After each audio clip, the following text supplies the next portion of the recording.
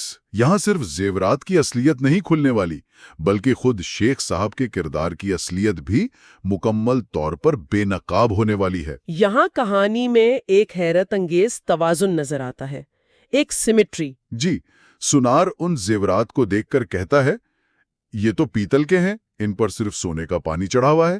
اور یہ سننا تھا کہ شیخ صاحب کے پیروں تلے سے زمین نکل جاتی ہے۔ وہ غصے میں بھاگتے ہوئے بیوہ کے پاس جاتے ہیں اور اس پر دھوکہ دہی کا الزام لگاتے ہیں۔ ان کا غصہ اس بات کی علامت ہے کہ وہ اب بھی خود کو مظلوم اور دوسرے کو قصوروار سمجھ رہے ہیں۔ اور یہی وہ نقطہ ہے جسے میں سیمیٹری ان ہپوکریسی یا منافقت میں توازن کہتا ہوں۔ یہ کہانی کا اتفاق نہیں ہے کہ زیورات بھی نقلی نکلے، یہ ایک گہرا استعارہ ہے۔ استعارہ کس طرح؟ جس طرح زیورات اوپر سے سونے کے اور اندر سے پیتل کے تھے، بالکل اسی طرح شیخ صاحب کا کردار بھی اوپر سے پارسائی کا اور اندر سے کھوٹا تھا۔ قدرت نے ایک نقلی چیز کے ذریعے دوسرے نقلی کردار کو بے نقاب کر دیا۔ یہ ایک آئینہ دکھانے جیسا عمل ہے۔ واہ، یہ تو بہت گہری بات ہے۔ یعنی جس دولت کو وہ سب کچھ سمجھ رہے تھے، وہ بھی اتنی ہی کھوکھلی تھی جتنا ان کا اپنا کردار۔ بالکل۔ ان کا غصہ بیوہ پر نہیں تھا، بلکہ شاید اپنے ہی عکس پر تھا جو انہیں ان نقلی زیورات میں نظر آ گیا۔ وہ اس سچائی کا سامنا نہیں کر پا رہے تھے۔ بالکل، وہ اپنی ہی دھوکہ دہی کا عکس دوسرے میں دیکھ کر چلا رہے ہیں، اور پھر بیوہ کا جواب آتا ہے جو اس پوری کہانی کا نچوڑ ہے۔ جی، وہ بڑے سکون سے کہتی ہے، شیخ صاحب، وہ زیورات میں نے نہیں بدلے۔ میرے شوہر نے مرتے وقت کہا تھا کہ یہ زیورات نقلی ہیں، انہیں صرف اس وقت بیچنا جب تمہیں کسی کے کردار کو آزمانا ہو۔ یہ سن کر تو شیخ صاحب شرمندگی سے پانی پانی ہو جاتے ہیں۔ پوری بازی ہی پلٹ گئی۔ آئی کو پرکھنا تھا۔ صحیح۔ اس نے ایک نقلی امانت کے ذریعے ایک حقیقی کردار کی اصلیت کو جانچا۔ یہ ایک بہت ہی ذہین اور گہری حکمت عملی تھی۔ وہ بظاہر کمزور تھی، لیکن اس نے سچائی کو جانچنے کا ایک ایسا نظام بنایا جسے شیخ صاحب جیسا طاقتور شخص بھی سمجھ نہ سکا۔ وہ مزید کہتی ہے، میں تو بس یہ دیکھنا چاہتی تھی کہ جو شخص مسلح پر کھڑا ہوتا ہے، کیا اس کا دل بھی اللہ کے خوف سے بھرا ہے یا وہ صرف ایک لبادہ ہے۔ یہاں آ کر کہانی اپنے منطقی انجام کو پہنچتی ہے۔ تو اب اگر ہم اس کے اسباق کی بات کریں تو وہ کیا ہیں؟ ظاہر ہے ایک سبق تو یہ ہے کہ منافق رسوا ہوتے ہیں، لیکن اس سے گہری کیا بات ہے؟ دیکھیں، اس میں 3 گہرے اسباق ہیں۔ پہلا تو یہ کہ اصل نیکی کا تعلق معاملات سے ہے، صرف عبادات سے نہیں۔ آپ کا اخلاق، آپ کا وعدہ، آپ کا لین دین اور کمزور کے ساتھ آپ کا سلوک، یہی آپ کی اصل عبادت ہے۔ جی، مسجد کی پہلی صف آپ کو معاشرتی عزت تو دلا سکتی ہے، لیکن حقیقی روحانیت کا ثبوت تب ملتا ہے جب آپ کے ہاتھ میں کسی کی امانت ہو اور آپ کا دل نہ ڈگمگائے۔ اور دوسرا سبق؟ دوسرا سبق ان سماجی علامتوں کے خطرے سے متعلق ہے۔ یہ کہانی ہمیں سکھاتی ہے کہ ہمیں علامتوں کی عزت کرنی چاہیے، لیکن ان پر آنکھیں بند کر کے بھروسہ نہیں کرنا چاہیے۔ صحیح۔ کردار کو پرکھنے کے لیے صرف حلیے کو نہیں، بلکہ عمل اور معاملات کو دیکھنا چاہیے۔ وہ جو ہیلو ایفیکٹ ہے وہ ایک حقیقت ہے، اور ہمیں اس ذہنی شارٹ کٹ سے ہوشیار رہنا چاہیے۔ یہ بات تو آج کے دور میں اور بھی زیادہ اہم ہے۔ اور تیسرا نقطہ بیوہ کی حکمت سے متعلق ہے۔ یہ کہانی صرف ایک منافق کے بے نقاب ہونے کی نہیں، بلکہ ایک کمزور لیکن سمجھدار عورت کی جیت کی بھی ہے۔ جی بالکل۔ اس نے مایوس ہو کر بیٹھنے کی بجائے سچائی کو سامنے لانے کے لیے ایک منصوبہ بنایا۔ اس نے دکھایا کہ کردار کو جانچنے کے لیے دولت کی نہیں، حکمت کی ضرورت ہوتی ہے۔ اس نے نقلی سونے کے ذریعے اصلی انسان کو پہچان لیا۔ اس حوالے سے یہ اشعار بھی بہت خوبصورت ہیں جو اس پوری گفتگو کا خلاصہ کرتے ہیں۔ پہلا ہے کہ دکھاوے کی عبادت سے تو بہتر ہے خاموشی، کہ اللہ دیکھتا ہے نیتیں، سجدے نہیں دیکھتا۔ بالکل۔ اور دوسرا شعر تو سیدھا شیخ صاحب کے کردار پر آتا ہے، زباں پر ذکر ہے، ہاتھوں میں تسبیح ہے، لیکن تیرے مصلے پہ بھی تیرے دل کا کینہ نہیں جاتا۔ یہ اشعار بالکل اس خیال کو تقویت دیتے ہیں کہ اصل چیز باطن کی صفائی ہے۔ اگر دل میں لالچ، کھوٹ اور دھوکہ دہی ہو تو ظاہری عبادات محض ایک جسمانی ورزش بن کر رہ جاتی ہیں جن کا روحانیت سے کوئی تعلق نہیں ہوتا۔ تو آخر میں یہ سادہ سی لوک کہانی دراصل انسانی نفسیات، سماجی رویوں اور کردار کی گہرائیوں پر ایک بہت جامع تبصرہ ہے۔ یہ ہمیں سکھاتی ہے کہ اصل پرہیزگاری انسان کے اخلاق اور اس کے روزمرہ کے معاملات سے ظاہر ہوتی ہے، نہ کہ صرف ظاہری حلیے یا مخصوص جگہوں پر نظر آنے سے۔ بالکل، اور یہاں ہمارے سامعین کے لیے ایک سوچنے کی بات ہے۔ یہ کہانی ہمیں ایک سوال پر چھوڑ جاتی ہے، ہمارے اپنے معاشرے میں، ہماری اپنی زندگی میں ہم کتنی بار لوگوں کے کردار کا فیصلہ ان کے ظاہری حلیے، ان کے عہدے، ان کی شہرت یا ان کے ڈیجیٹل پروفائل کی بنیاد پر کرتے ہیں۔ وہ کون سے نقلی زیورات ہیں جنہیں ہم آنکھیں بند کر کے قبول کر رہے ہیں، اور اس اندھے اعتماد کی ہمیں کیا قیمت چکانی پڑ سکتی ہے؟